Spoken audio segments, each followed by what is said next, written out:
जय जगन्नाथ। ये भिडियो आम सेकेंड इयर एजुकेशन किसी इंपोर्टाट 2 मार्किया क्वेश्चन विथ आंसर डिस्कशन करवा। 2 मार्किया केवल यूनिट 1 एजुकेशन यूनिट 1 किसी इंपोर्टाट 2 मार्किया क्वेश्चन 2 मार्क क्वेश्चन एवं तार आंसर जहाँकि प्रीवियस ईयर रे आसी सारी आउ किसी इंपोर्टाट नुआ क्वेश्चन आम आलोचना करवा। तो प्रथम क्वेश्चन मौलिक शिक्षार जेकोसी दुईटी वैशिष्ट्य लेख। मौलिक शिक्षार जेकोसी दुईटी वैशिष्ट्य लेख। तो यार उत्तर होची मौलिक शिक्षार वैशिष्ट्य गुड़िक है अवैतनिक तथा बाध्यतामूलक शिक्षा, कुटीर शिल्प केन्द्रिक शिक्षा, आत्मनिर्भरशील शिक्षा, अनुबंध पद्धति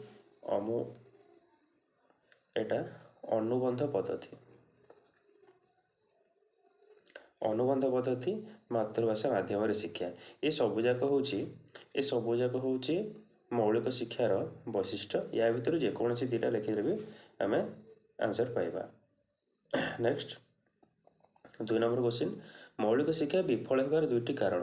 मौलिक जो गांधीजी द्वारा प्रवर्तित मौलिक शिक्षा जहाँकि विफल होता तार बहुत गुड़ाए कारण था। जेकोसी दुईटी कारण लिखिले आमको मार्क मिल जाव। तो से कारण गुड़िक हूँ कौन अभिभावक मानक नकारात्मक मनोभाव माने अभिभावक माने नेगेटिव भावना थिला मौलिक शिक्षा प्रति। नेक्स्ट हूँ कर्मभित्तिक शिक्षा पर अधिक गुरुत्व। मौलिक शिक्षार बेसी काम उपरे प्राधान्य दि जाउथिला। गुरुतर आर्थिक संकट ता सहित सरकार वैमातृक मनोभाव। तो यही 4टी हूँ मौलिक शिक्षा विफल होबार कारण। तो ये 4टी कारण यदि दुईटी कारण पचारि आम जेकोसी दुईटी कारण लिखिले भी हम। नेक्स्ट 3 नंबर क्वेश्चन गांधीजी शिक्षा को कहीं मौलिक शिक्षा कहुए। ये गांधीजी शिक्षा को कहीं मौलिक शिक्षा कहुए। मौलिक शिक्षा कहले कौन बुझ भी तार आंसर भी सामान आंसर हम। तार आंसर हूँ मौलिक शिक्षा प्राथमिक स्तर में शिक्षार्थी को प्रदान कराए। देशवासी मौलिक समस्या यथा खाद्य वस्त्र बासगृह समस्या समाधान पाई यह उद्दिष्ट थिला। भारतीय सामाजिक परिवेशर सर्वनिम्न आवश्यकता पूरण यही शिक्षा व्यवस्थार लक्ष्य थिला। तेणु गांधीजी शिक्षा व्यवस्था को मौलिक शिक्षा कहुए। कहीं जो गांधीजी जो शिक्षा व्यवस्था कथा कहते ताहा गोटे व्यक्तिर मौलिक आवश्यकता पूरण करने उद्दिष्ट थिला। तो ठीक अच्छे गांधीजी शिक्षा को ये मौलिक शिक्षा कहुए बा मौलिक शिक्षार डेफिनेशन कहले बा मौलिक शिक्षा क्या कहुए यदि प्रश्न थी तो यही आंसर लिखिले भी आमको परफेक्ट मार्क मिल। नेक्स्ट 4 नंबर क्वेश्चन गोपबंधु मतरे शिक्षार जेकोसी दुईटी लक्ष्य उल्लेख कर। गोपबंधु मतरे शिक्षार जेकोसी दुईटी लक्ष्य। तो गोपबंधु द्वारा जो शिक्षा प्रवर्तित होता है बहुत गुड़ा लक्ष्य था। मुझे सब जगह लिखिदी आम जेकोसी दुईटी लिखिले भी आमको मार्क मिल किंतु सब जगह लिखी लंग क्वेश्चन लिखापी कि 3 मार्क आंसर देवाई सुविधा हे। ताहले गोपबंधु मतरे शिक्षार लक्ष्य गुड़िक कौन थिला व्यक्तिर सर्वांगीन विकास, विश्व जीवन मानव प्रीतिर विकास, समाज सेवा मनोभाव संचार, सार्वजनीन शिक्षा, चरित्र गठन, जातीयता भावर विकास, अंधविश्वास अस्पृश्यता निराकरण, अर्थनैतिक आत्मप्रत्यय सृष्टि, स्वाधीन चिंतार उद्रेक, आध्यात्मिकतार विकास। ये सबू हूँ शिक्षार लक्ष्य। भर आम जेकोसी दुईटा लिखिले भी जेद्वारा 2 मार्क क्वेश्चन जेकोसी दुईटा लक्ष्य लिखिले भी आमको मार्क मिल। नेक्स्ट सत्यवादी शिक्षा व्यवस्था विफल होबार दुईटी कारण। सत्यवादी शिक्षा व्यवस्था जहाँ गोपबंधु द्वारा प्रवर्तित होता से विफल होबार 2टा कारण बहुत गुड़ा कारण था। आम सब कारण गुड़ाक मन रखा जहाँफल कि आम 3 मार्क क्वेश्चन लंग क्वेश्चन लिखला बेले भी इजी हम। तो कारण गुड़िक हूँ स्थानीय लोक मान असहयोग, सरकारी सहायतार अभाव, स्वाधीनता आंदोलन में गोपबंधु प्रत्येक अंशग्रहण ताने अर्थ हूँ गोपबंधु बेसी समय स्वाधीनता आंदोलन में मातिथिले। दैहिक श्रम प्रति असह्य मनोभाव। दैहिक श्रम माने शारीरिक परिश्रम छोट छुआ मैंने स्कूल को आसिक शारीरिक परिश्रम करुले पितामाता माने चाहू नथिले से लिखागला दैहिक श्रम प्रति असह्य मनोभाव। शिक्षार्थी मान संख्या ह्रास आउ कौन है धीरे धीरे मतलब शिक्षार्थी मान संख्या कमी चला। ये सब हूँ सत्यवादी शिक्षा व्यवस्था विफल होबार कारण। तो जेकोसी आमको 2टा लिखिले भी आमको मार्क मिल। नेक्स्ट पंडित गोपबंधु व्यतीत अन्य पंचशिखा किए? तो अन्य पंचशिखा किए? आचार्य हरिहर दास, पंडित गोदावरीश मिश्र, पंडित कृपासिंधु मिश्र एवं पंडित नीलकंठ दास। ये 4 जण, तांको सहित जणे हेले गोपबंधु दास, मिसिकी 5 जण पंचशिखा। नेक्स्ट सत्यवादी व्यवस्था रे छात्र जीवन 3टी वैशिष्ट्य।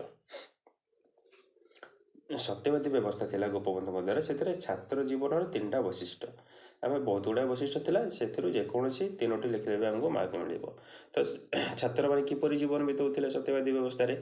आवासिक विद्यालय थिला, से जो हॉस्टल फैसिलिटी थिला, पिलामाने से जगह रही पाठ पढ़ुते। आवासिक विद्यालय थिला। अवैतनिक शिक्षा, कौन पैसा बा दरमा देवा पड़ूला। मातृभाषा शिक्षादान, से मातृभाषा शिक्षादान दि जाऊला। शिक्षार्थी व्यक्तित्व विकास, पर्सनालिटी डेभलपमेंट करा, व्यक्तित्व विकास करा। श्रमर मर्यादा, श्रम माने जेकोसी काम को बुझे, कामर मर्यादा मनीष मान जीवन कौन से विषय शिक्षा दि जाऊला। शिक्षार्थी शिक्षक संपर्क, शिक्षार्थी और शिक्षक स्टूडेंट टीचर भितर जो रिलेशन थाए, जो संपर्क थाए, से विषय भी छात्र मैंने जानीपे। एवं अनुशासन, गोष्ठी जीवन इत्यादि, ये सबू हूँ छात्र जीवन वैशिष्ट्य, जहाँकि सत्यवादी व्यवस्था थिला। तो जेकोसी 3टी लिखिले आमको मार्क मिल। नेक्स्ट समाज ठारू दूरे रखी शिक्षा देवार रूसों के उद्देश्य थिला? तो रूसों समाज ठारू दूरे रखी शिक्षा देवा रूसों के उद्देश्य थिला?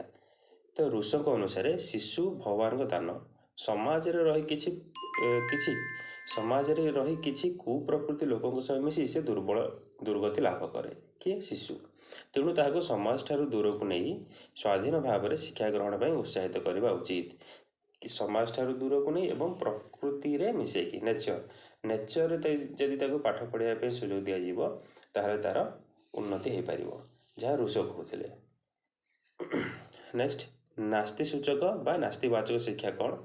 ता और से समान क्वेश्चन आसी जाए। नास्ति सूचक शिक्षा उपर रूसों 2टी मत। तो 2टा जगह आम आंसर गोटे जगह देखा।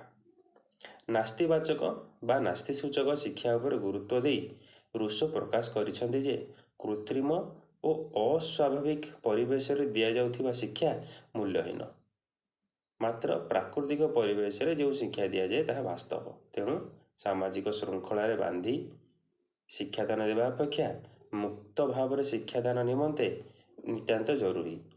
इंद्रियानुभूति द्वारा शिक्षार्थी आपे आपे शिक्षा लाभ करिथाए।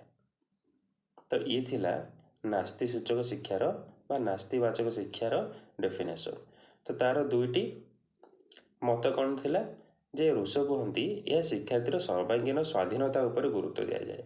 शिक्षार्थी को टोटाली स्वाधीनता दिज्व, सी नेचर जाकि निजे निजर अनुभूति निजर इंद्रिय अनुभूति से शिक्षा ग्रहण कर सामाजिक रीतिनीति एवं प्रचलित मतामतर श्रृंखला मुक्त चिंता शक्ति विकास होता है। तो या द्वारा कौन हम तार जेतु जो समाज जो बांधि रहा रीतिनीति प्रचलित मतामत ये सबू श्रृंखल से मुक्त होकि निजे निज चिंता शक्ति विकास करें। तो ये थिला। नेक्स्ट हूँ रूसों मत अनुसार 3टी शिक्षण पद्धति कौन? 3टी क्यों पद्धति शिक्षा दि जाव रूसों मत अनुसार? तो प्रत्यक्ष अनुभूति, कार्य माध्यम शिक्षा मान काम करिकी शिक्षा, क्रीड़ा पद्धति, आविष्कारमूलक पद्धति एवं भ्रमण और पर्यवेक्षण, ये सबू हूँ शिक्षण पद्धति टीचिंग टेक्निक्स गुड़िक क्या अनुसार? रूसों अनुसार। आउ थे प्रत्यक्ष अनुभूति माने जो पर्सनाल एक्सपीरियंस कहती, कार्य माध्यम शिक्षा जो प्रोजेक्ट मेथड काम करके शिखा, क्रीड़ा पद्धति प्लेवे मेथड एवं आविष्कारमूलक पद्धति, ये भी गोटे साइंटिफिक टर्म आविष्कारमूलक पद्धति एवं भ्रमण पर्यवेक्षण, ये सबू हूँ शिक्षण पद्धति जहाँ रूसो कहती जे यही पद्धति यदि शिक्षादान करा निश्चित पक्षे शिक्षार्थी मान गोटे पॉजिटिव इम्पैक्ट पकेब। तो ये भितर मुझे जेकोसी 3टी लिखिले आमर आंसर आसीज। नेक्स्ट प्रकृति को फेरी जावा स्लोगान अर्थ कौन? रूसो कहीं कहते जे प्रकृति को फेरी जावा? रूसों को शिक्षा दान प्रणाली को प्रकृतिवाद कह जाए। रूसों को शिक्षा नीति रे प्रकृति कहले भौतिक प्रकृति को बुझाए, यथा गछलता, पशुपक्षी, वन, पहाड़, नद नदी इत्यादि। तांको मतरे शिक्षार्थी को ଶ୍ରେଣୀଗୃହରେ ଆବଦ୍ଧ ନ କରି ପ୍ରାକୃତିକ ପରିବେଶରେ ଶିକ୍ଷା ଗ୍ରହଣ କରିବାକୁ ଉତ୍ସାହିତ କରିବା ଉଚିତ। ସେ କୁହନ୍ତି ଯେ ପ୍ରକୃତିକୁ ଫେରିଯାଅ, ନେଚରରେ ଯାଇକି ଶିକ୍ଷା ଗ୍ରହଣ କର। କ୍ଲାସରୁମ୍ ଭିତରେ ଚାରି କାନ୍ଥ ଭିତରେ ଆବଦ୍ଧ ନ ହୋଇକି ସେଠୁ ବାହାର ଏବଂ ପ୍ରକୃତିକୁ ଯାଅ, ନେଚରକୁ ଯାଅ ଏବଂ ନେଚରରେ ରହି ତମେ ଶିକ୍ଷା ଗ୍ରହଣ କର। ଅରବିନ୍ଦଙ୍କ ଅନୁସାରେ ଶିକ୍ଷା ପଦ୍ଧତି ଗୁଡ଼ିକ କ'ଣ? ଶିକ୍ଷାର୍ଥୀକୁ ଶିକ୍ଷାଦାନ ନିମନ୍ତେ ସ୍ୱାଧୀନତା ପ୍ରଦାନ, ମାତୃଭାଷା ମାଧ୍ୟମରେ ଶିକ୍ଷାଦାନ,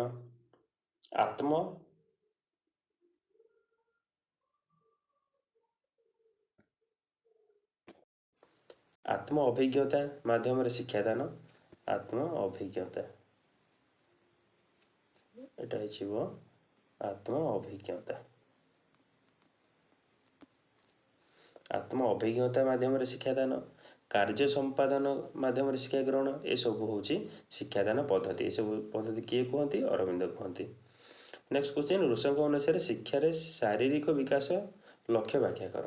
ତ ଶିକ୍ଷାରେ ଶାରୀରିକ ବିକାଶ କିପରି ହେବ? ରୁଷଙ୍କ ଅନୁସାରେ ଶିଶୁର ଶୈଶବ କାଳରେ ଜନ୍ମରୁ ଅର୍ଥାତ୍ ଜନ୍ମରୁ 5 ବର୍ଷ ବୟସ ପର୍ଯ୍ୟନ୍ତ ଶିଶୁର ଶାରୀରିକ ବିକାଶ ଅତି ଦ୍ରୁତ ଗତିରେ ହୁଏ। ତେଣୁ ଏହି ସମୟରେ ଶିକ୍ଷା ମୁଖ୍ୟତଃ ଶରୀର ସମ୍ବନ୍ଧୀୟ ହେବା ଉଚିତ। ଶିଶୁକୁ ପ୍ରାକୃତିକ ପରିବେଶରେ ଛାଡ଼ିଦେଲେ ସେ ମୁକ୍ତ ଭାବରେ ଖେଳକୁଦ କରିବ, ଯାହାଦ୍ୱାରା ତାର ଶାରୀରିକ ବିକାଶ ସମ୍ଭବ ହୋଇପାରିବ। ଜନ୍ ଡୁଇ ସମର୍ଥନ କରିଥିବା 2ଟି ଶିକ୍ଷାଦାନ ପ୍ରଣାଳୀ କ'ଣ?